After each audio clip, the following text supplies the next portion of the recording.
Hey, this is Mac with PriceActionTradingSystem.com, and this is Monday, September the 24th. This will be our chart lesson for today, and it was just another typical day. Here were your overnight highs, here were your overnight lows, and look where the price action spent the majority of the day.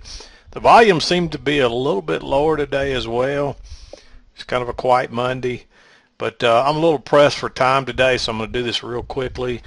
I'm going to go over the trades that I saw, and we'll go from there. And if I got any time left over, I may talk about some other things. But one of the things you got to look for when you're trying to enter at the lows or the highs are reversal patterns, which are generally double bottoms or double bottoms with a failed break lower and things like that. And notice how we got this double bottom here and a retest of that right at the open.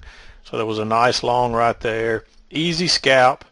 And depending on how you entered this, you may have even gotten, let me just see if, not sure if your runner was safe. No, they would have got your runner if you entered above. I actually entered down here on a limit order. All this overlap in here, a double bottom already. The odds were if it broke lower, it was going to fail and come back.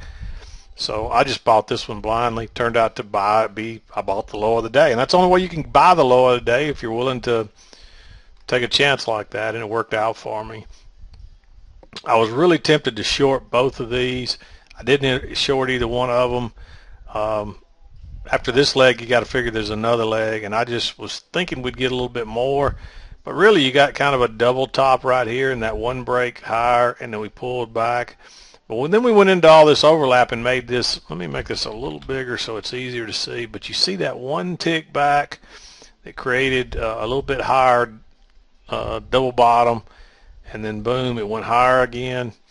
And this time your runners were safe, and the question is you don't know where to exit. But remember what I'm always talking about: when you start to get overlap this far away from the EMA, after you've been away from it a while, it's always a good time to enter. And on this one, it was a second entry short. You could have entered on either one of these. I actually entered here and then added on right here. Because then you got a double top, which is a reversal pattern up here, way away from the EMA with all that overlap, and that was an easy trade coming back down. Any runners were safe, and you could have ridden this all the way down until, guess what? We broke below what was a suspected trend line on the way up here, created a double bottom, which is a reversal type pattern, and there was a nice long right here. Notice how your closes are high and there's mostly stems, and this is just to pull back to test the breakout area right here where we didn't get the stops before. And remember what I always talk about, there's no freebies hardly in this market. It's very efficient, and what do? They come back, they take those stops, and they go a little bit lower and then reverse it, and look at that move. And did I know I was going to get that move? No, I was just hoping to get a scalp out of this coming back up to test the trend line or whatever, but it just kept going and going and going and going. And when it goes this long, gets up here, and this was the high of the day, I was waiting on this, obviously right where this trend line, and this is just a clone of this line. I moved to the top, and it kind of fits right there, and look what happened. We ticked one tick higher. Great place to enter. And then it was a little bit nerve-wracking to enter there, but you got to figure, look at that move, and no correction hardly at all. And that was another easy move down. And then we went into all this overlap, but you got a double top here, retest. So this was a failed second entry long that caused a trap. And we're at these highs here. Notice how we can't get back above it. So it's worth trying to scalp this back, knowing that we're probably going to try to come back here and test this breakout area.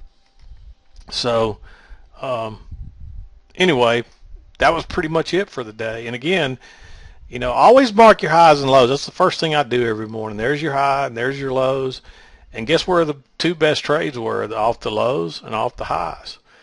And those were simple trades. And if you didn't do anything but wait all day and get those two trades, they were two great setups that rarely fail. And but again, I would classify, even though we were in a channel on the way up, I would classify this as a trend channel. So, but anyway, I'm going to wrap it up. Again, sorry to cut it so short today. Not really a whole lot to talk about anyway, but I've got some things I've got to take care of and get out of here early. So hope you had a good trading day, and I'll see you tomorrow. This is Mac with PriceActionTradingSystem.com.